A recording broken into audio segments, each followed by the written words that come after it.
ವ್ಯಾಸ TV ವೀಕ್ಷಕರಿಗೆ ನಮಸ್ಕಾರಗಳು. ಇಂದಿನ ಮುದ್ರಾಯೋಗದ ಸಂಚಿಕೆಯಲ್ಲಿ ಯಾವ ಸಮಸ್ಯೆಗೆ ಮುದ್ರೆನ ಹೇಳ್ತಾ ಇದ್ದೀನಪ್ಪ ಅನ್ನೋದಾದರೆ, ಸೊ ಆ ಸಮಸ್ಯೆನೇ ಆಲ್ಗುಮಿನೇರಿಯಾ ಅಂತಂದ್ಬಿಟ್ಟು. ಏನಿದು ಆಲಿಗೋಮುನೇರಿಯಾ ಅಂತಂದರೆ, ನೋಡಿ ಇದು ಹೆಣ್ಣು ಮಕ್ಕಳಲ್ಲಿ ಕಾಣಿಸ್ಕೊಳ್ಳುವಂಥ, ಅದರಲ್ಲೂ ಏನಾಗುತ್ತೆ ಅಂತಂದರೆ ಪ್ಯುಬರ್ಟಿ ಹಿಟ್ ಆಗಿ ಸ್ವಲ್ಪ ದಿನಗಳ ನಂತರ ಕೆಲವರಲ್ಲಿ ಕಾಣಿಸ್ಕೊಳ್ಳುವಂತಹ ಸಮಸ್ಯೆಗಳನ್ನು ಇದನ್ನು ಆಲಿಗೋಮುನೇರಿಯಾ ಅಂತಂದ್ಬಿಟ್ಟು ಹೇಳ್ತೀವಿ. ಸೊ ಇದರ ಲಕ್ಷಣ ಏನಪ್ಪ ಅಂತಂದರೆ ಇರ್ರೆಗ್ಯುಲರ್ ಪೀರಿಯಡ್ಸ್ ಆಗುವಂಥದ್ದು, ಪೀರಿಯಡ್ಸ್ ಆದಾಗ ಇರ್ರೆಗ್ಯುಲರ್ಗಾಗಿ ಒಂದು 3-4 ಮಂತ್ಸ್ ಆಗಿ ಪೀರಿಯಡ್ಸ್ ಆಗುವಂಥದ್ದು. ಸೊ ಆಗ ಆದರೆ ಬ್ಲೀಡಿಂಗ್ ಓವರ್ ಆಗುವಂಥದ್ದು, ಅಥವಾ ಪೀರಿಯಡ್ಸ್ ಆದ್ರೂ ಬ್ಲೀಡಿಂಗ್ ಅನ್ನೋದು ಕಡಿಮೆ ಆಗುವಂಥದ್ದು. ಸೊ ಇದನ್ನು ಆಲ್ಗುಮುನೇರಿಯಾ ಅಂತಂದ್ಬಿಟ್ಟು ಹೇಳ್ತೀವಿ. ಅಂತಂದರೆ ಯೂಶಲಿ ಏನು ಈ ಒಂದು ಋತು ಚಕ್ರಗಳ ಅನುಸಾರವಾಗಿ ಬರಬೇಕಾದಂತಹ ಒಂದು ಪೀರಿಯಡ್ಸ್ ಅನ್ನೋದು, ಸೊ ಈ ಒಂದು ಅದು ಏನಾಗುತ್ತೆ ಅಂತಂದರೆ ಸೊ ಇನ್ಬ್ಯಾಲೆನ್ಸ್ ಆಗುತ್ತೆ. ಅಂತಂದರೆ 2 ತಿಂಗಳಿಗೊಂದ್ಸತಿ 3 ತಿಂಗಳಿಗೊಂದ್ಸತಿ ಈ ರೀತಿಯಾಗಿ ಇರ್ರೆಗ್ಯುಲರ್ಗೆ ಆಗೋವಂಥದ್ದನ್ನ ಏನಂತ ಹೇಳ್ತೀವಿ ಅಂದರೆ ಆಲ್ಗುಮನೇರಿಯಾ ಅಂತಂದ್ಬಿಟ್ಟು ನಾವು ಹೇಳ್ತಾ ಹೋಗ್ತೀವಿ. ಸೊ ಇದರಿಂದ ಇದು ಯಾವ ರೀಸನ್ನಿಂದ ಬರುತ್ತಪ್ಪ ಅನ್ನೋದಾದರೆ, ಸೊ ಮೇಯ್ನಾಗಿ ನೋಡೋಕೆ ಹೋದರೆ ನಮ್ಮ ಲೈಫ್ ಸ್ಟೈಲು ಹಾಗೆ ಆಹಾರ ಪದ್ಧತಿನೇ. ನೋಡಿ, ಯೂಟ್ರಸ್ಗೆ ಬೇಕಾದಂತಹ ಕೆಲವೊಂದು ಎಕ್ಸಸೈಸ್ ಆಗಿರಬಹುದು, ಹಾಗೆ ನಮ್ಮ ದೇಹಕ್ಕೆ ಬೇಕಾದಂತಹ ದೇಹ ಆ್ಯಕ್ಟಿವ್ ಆಗಿರೋವಂಥದ್ದಾಗಿರಬಹುದು. ಯಾವಾಗ ಆ್ಯಕ್ಟಿವ್ ಇಲ್ವೋ ಆಗ ಏನಾಗುತ್ತೆ ಅಂದರೆ ಇಂತಹ ಸಮಸ್ಯೆಗಳನ್ನು ನಾವು ನೋಡ್ತಾ ಹೋಗ್ತೀವಿ. ಸೊ ಅದೇ ರೀತಿಯಾಗಿ ಇದು PCOD ಹಾಗೆ PCOS ಸಮಸ್ಯೆಗಳಿಂದನೂ ಏನಾಗುತ್ತೆ ಅಂದರೆ ಇರ್ರೆಗ್ಯುಲರ್ ಪೀರಿಯಡ್ಸ್ ಅನ್ನೋದು ನಾವು ನೋಡ್ತಾ ಹೋಗ್ತೀವಿ. ಸೊ ಅದೇ ರೀತಿಯಾಗಿ ಮೇಯ್ನಾಗಿ ಸೊ ನಾವು ತಿನ್ನುವಂತಹ ಹಾಗೆ ನಮ್ಮ ಲೈಫ್ ಸ್ಟೈಲ್ ಜೊತೆಗೆ ನಮ್ಮ ಮೈಂಡ್, ಸೊ ಅಂದರೆ ಹೆಚ್ಚಿನದಾಗಿ ಸ್ಟ್ರೆಸ್ಗೆ ಒಳಗಾದಾಗ ಏನಾಗುತ್ತೆ ಅಂತಂದರೆ ಈ ಒಂದು ಆಲ್ಗುಮಿನೇರಿಯಾ ನೋಡುವಂಥದ್ದನ್ನು ನಾವು ನೋಡಬಹುದಾಗಿದೆ. ಸೊ ಅದೇ ರೀತಿಯಾಗಿ ಇನ್ನೂ ಯಾವ್ಯಾವುದು ಸಮಸ್ಯೆಗಳಿಂದ ಇದೆಲ್ಲ ಬರುತ್ತಪ್ಪ ಅನ್ನೋದಾದರೆ, ಸೊ ಮೇಯ್ನಾಗಿ ಏನಾಗುತ್ತೆ ಅಂದರೆ PID ಪ್ರಾಬ್ಲಮ್ಸ್ಗಳಿಂದನೂ ನಾವು ಈ ಒಂದು ಸಮಸ್ಯೆನ ನೋಡಬಹುದಾಗಿದೆ. ಸೊ ಅಂದರೆ ಪೆಲ್ವಿಕ್ ಇನ್ಫ್ಲಮೇಟರಿ ಡಿಸಾರ್ಡರ್ಸು, ಸೊ ಅಂದರೆ ಇನ್ಫೆಕ್ಷನ್ಸ್ ಆದಾಗ, ಸೊ ಹಾಗೆ ಪೆಲ್ವಿಕ್ ರೀಸನ್ಸಲ್ಲಿ ಇನ್ಫ್ಲಮೇಷನ್ಸ್ ಆದಾಗ, ಸೊ ಅದರಿಂದನೂ ಏನಾಗುತ್ತೆ ಅಂತಂದರೆ ಈ ರೀತಿಯಾದಂಥ ಪ್ರಾಬ್ಲಮ್ನ ನಾವು ನೋಡಬಹುದಾಗಿದೆ. ಸೊ ಈ ಎಲ್ಲ ಪ್ರಾಬ್ಲಮ್ಗಳಿಂದನೂ ಏನಾಗುತ್ತೆ ಅಂತಂದರೆ ಸೊ ಇವತ್ತಿನ ದಿನ ನಾವು ಈ ಒಂದು ಆಲಿಗೋಮನೇರಿಯಾ ಅನ್ನೋ ಒಂದು ಪ್ರಾಬ್ಲಮ್ನ ನಾವು ನೋಡಬಹುದಾಗಿದೆ. ಸೊ ಹಾಗಾದರೆ ಇಂತಹ ಒಂದು ಈ ಒಂದು ಆಲಿಗೋಮನೇರಿಯಾಗೆ ಸೊ ಯಾವ ರೀತಿಯಾದಂತಹ ಒಂದು ಚಿಕಿತ್ಸೆಗಳಿದೆಯಪ್ಪ ಅನ್ನೋದಾದರೆ, ಸೊ ಗೈನಕಾಲಜಿಸ್ಟ್ ಇದ್ರೆ ಹೋದಾಗ ನಮ್ಗೆ ಅನೇಕ ರೀತಿಯಾದಂತಹ ಮೆಡಿಕೇಷನ್ಸ್ಗಳು ನಮಗೆ ಸಿಗ್ತಾ ಹೋಗುತ್ತೆ. ಸೊ ಹಾಗೆ ಸಜೆಷನ್ ಸಿಗುತ್ತೆ. ಇದರ ಜೊತೆಗೆ ಮೇಯ್ನಾಗಿ ನಮ್ಮ ಯೋಗ ಹಾಗೆ ಆಯುರ್ವೇದ, ಸೊ ಹಾಗೆ ನ್ಯಾಚುರೋಪತಿಯಾಗಿ ಅನೇಕ ರೀತಿಯಾದಂತಹ ಪದ್ಧತಿಗಳು ನಮ್ಮಲ್ಲಿ ಇದೆ. ಸೊ ಅದರ ಜೊತೆಗೆ ನಮ್ಮ ಲೈಫ್ ಸ್ಟೈಲ್ ಹಾಗೆ ಆಹಾರ ಪದ್ಧತಿನ ಉತ್ತಮವಾಗಿ ಪಡಿಸ್ಕೊಳ್ಳೋದ್ರಲ್ಲಿ ಈ ಒಂದು ಸಮಸ್ಯೆಯಿಂದ ಆಚೆ ಬರಬಹುದಾಗಿದೆ. ಸೊ ಇದಕ್ಕೆ ಅನೇಕ ರೀತಿಯಾದಂತಹ ಆಸನಗಳಿದೆ. ಸೊ ಅದರಲ್ಲೂ ಸೊಂಟಕ್ಕೆ ಸಂಬಂಧಿಸಿದಂತಹ ಯೂಟ್ರಸ್ಗೆ ಎಕ್ಸ್ಪ್ಯಾಂಡ್ ಆಗೋದಕ್ಕೆ ಬೇಕಾದಂತಹ ಅನೇಕ ಆಸನಗಳು ನಾವು ನೋಡಬಹುದಾಗಿದೆ.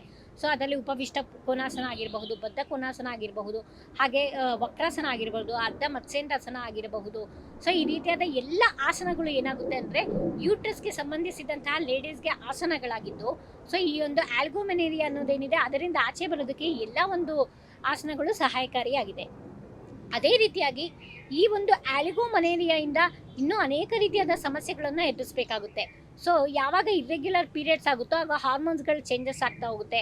ಈ ಹಾರ್ಮೋನ್ಸ್ಗಳ ಚೇಂಜಸ್ ಅನ್ನೋದು ಒಂದು ರೀತಿಯಾಗಿ ಹಾರ್ಮೋನ್ಸ್ಗಳ ಚೇಂಜಸ್ಸಿಂದ ಆಲಿಗೋಮನೇರಿಯಾ ಬಂದ್ರೂ ಯಾವಾಗ ಇರ್ರೆಗ್ಯುಲರ್ ಪೀರಿಯಡ್ಸ್ ಅದರಿಂದ ಆಗ್ತಾ ಇನ್ನೂ ಹಾರ್ಮೋನ್ಸ್ಗಳು ಕೆಡೋದಕ್ಕೆ ಇದು ಒಂದು ಆಲ್ಗುಮಿನೇರಿಯಾ ರೀಸನ್ ಆಗಿದೆ.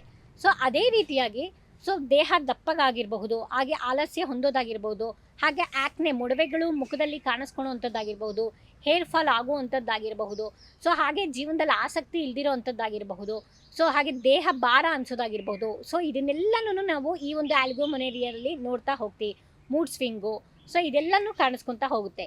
ಸೊ ಹೀಗಿರುವಾಗ ಸೊ ಈ ಆಲ್ಗುಮಿನೇರಿಯಾಗೆ ಯಾವ ಮುದ್ರೆಗಳು ಸಹಾಯಕಾರಿಯಾಗಿದೆಯಪ್ಪ ಅನ್ನೋದಾದರೆ, ಸೊ ಮೊದಲನೇದಾಗಿ ಯೋನಿ ಮುದ್ರೆ, ಎರಡನೇದಾಗಿ ಅಪಾನ ಮುದ್ರೆ, ಮೂರನೇದಾಗಿ ಜ್ಞಾನ ಮುದ್ರೆ.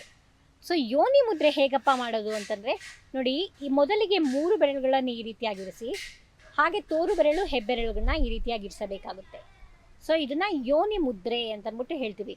ಇದರಿಂದ ನಮ್ಮ ಏನು ಸ್ವಾದಿಷ್ಟಾನ ಚಕ್ರ ಹಾಗೆ ಮೂಲಾಧಾರ ಚಕ್ರದಲ್ಲಿರುವಂತಹ ಏನು ಅಸಮತೋಲನವನ್ನು ಸಮತೋಲನ ಮಾಡೋದಕ್ಕೆ ಯೋನಿ ಮುದ್ರೆ ಅನ್ನೋದು ಸಹಾಯಕಾರಿಯಾಗಿದೆ. ಸೊ ಇದರ ಜೊತೆಗೆ ಅಪಾನ ಮುದ್ರೆ. ಸೊ ಅಪಾನ ಮುದ್ರೆ ಅಂದರೆ ನಮ್ಮಲ್ಲಿ ಮಧ್ಯದ ಬೆರಳು ಹಾಗೆ ಈ ಒಂದು ಉಂಗುರದ ಬೆರಳು ಇದೆರಡನ್ನು ಈ ರೀತಿಯಾಗಿ ಹೆಬ್ಬೆರಳಿನ ಜೊತೆಗೆ ಇರಿಸಬೇಕಾಗುತ್ತೆ. ಸೊ ಈ ಒಂದು ಅಪಾನ ಮುದ್ರೆಯಿಂದನೂ ಸಹ ಏನಾಗುತ್ತೆ ಅಂದರೆ ಸೊ ಯೂಟ್ರಸ್ಗೆ ಸಂಬಂಧಿಸಿದ ಯಾವುದೇ ಸಮಸ್ಯೆಗಳು, ಹಾಗೆ ಸ್ವಾದಿಷ್ಟಾನ ಮಣಿಪೂರಕ ಸಮಸ್ಯೆಗಳಾಗಿರ್ಬೋದು, ಹಾಗೆ ಮೂಲಾಧಾರಕ್ಕೆ ಸಂಬಂಧಿಸಿದ ಸಮಸ್ಯೆಗಳು ಸಹ ನಿವಾರಣೆ ಆಗೋದಕ್ಕೆ ಈ ಒಂದು ಅಪಾನ ಮುದ್ರೆ ಸಹಾಯಕಾರಿಯಾಗಿದೆ. ಸೊ ಅದೇ ರೀತಿಯಾಗಿ ಜ್ಞಾನ ಮುದ್ರೆ. ಜ್ಞಾನ ಮುದ್ರೆ ಯಾಕಪ್ಪ ಹೇಳ್ತಾ ಇದ್ದೀವಿ ಅಂದಾಗ, ನೋಡಿ, ಹಾರ್ಮೋನ್ಸ್ಗಳ ಇನ್ಬ್ಯಾಲೆನ್ಸು ಈ ಒಂದು ಈ ಒಂದು ಪ್ರಾಬ್ಲಮ್ಗೆ ಒಂದು ರೀತಿಯಾದಂಥ ಕಾರಣ ಅಂತಂದ್ಬಿಟ್ಟು ನಾವು ಹೇಳಬಹುದಾಗಿದೆ. ಈ ಆಲಿಗೋಮುನೇರಿಯಾ ಅನ್ನೋದು ಮೇಯ್ನಾಗಿ ಹಾರ್ಮೋನ್ಸ್ಗಳ ಇನ್ಬ್ಯಾಲೆನ್ಸೆ ಅಂತಲೂ ಒಂದು ರೀತಿ ಹೇಳ್ಬೋದಾಗಿದೆ.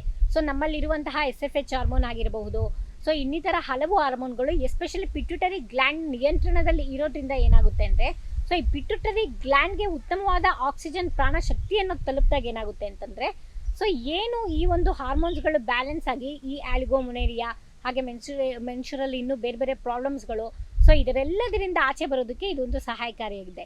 ಸೊ ಆದ್ದರಿಂದಲೇ ಈ ಒಂದು ಜ್ಞಾನ ಮುದ್ರೆಯಿಂದ ಏನಾಗುತ್ತೆ ಅಂತಂದರೆ ಹಾರ್ಮೋನ್ಸ್ಗಳ ಬ್ಯಾಲೆನ್ಸ್ ಆಗುತ್ತೆ, ಹಾಗೆ ಪಿಟ್ಯುಟರಿ ಹಾಗೆ ಪೀನಲ್ ಗ್ಲ್ಯಾಂಡ್ಗಳಿಗೆ ಉತ್ತಮವಾದಂತಹ ಒಂದು ಆಕ್ಸಿಜನ್ ತಲುಪಿ ಅಲ್ಲಿ ಈ ಒಂದು ಗ್ಲ್ಯಾಂಡ್ಸ್ಗಳು ಚೆನ್ನಾಗಿ ಕೆಲಸ ಮಾಡಿ ಹಾರ್ಮೋನ್ಸ್ಗಳ ನಿಯಂತ್ರಣ ಮಾಡುವಲ್ಲಿ ಇದು ಸಹಾಯಕಾರಿಯಾಗಿದೆ. ಸೊ ಹೀಗಿರುವಾಗ ಇಷ್ಟು ಮುದ್ರೆಗಳು ಏನಾಗಿದೆ ಅಂದರೆ ಆಲಿಗೋಮುನೇರಿಯಾ ಅನ್ನೋ ಪ್ರಾಬ್ಲಮ್ಗೆ ಇದು ಉತ್ತಮವಾದಂಥ ಮುದ್ರೆಗಳಾಗಿದ್ದು, ನಿಮ್ಮಲ್ಲಿ ಈ ಸಮಸ್ಯೆ ಇದ್ದಾಗ ಮುದ್ರೆಗಳು, ಯೋಗ ಇದನ್ನು ಮಾಡ್ತಾ ಬಂದಾಗ ಈ ಸಮಸ್ಯೆಯಿಂದ ಆಚೆ ಬರಬಹುದು ಅಂತ ಹೇಳ್ತಾ ಇಂದಿನ ಈ ಸಂಚಿಕೆಯನ್ನು ಇಲ್ಲಿ ಮುಗಿಸ್ತಾ ಇದ್ದೇನೆ. ಧನ್ಯವಾದಗಳು.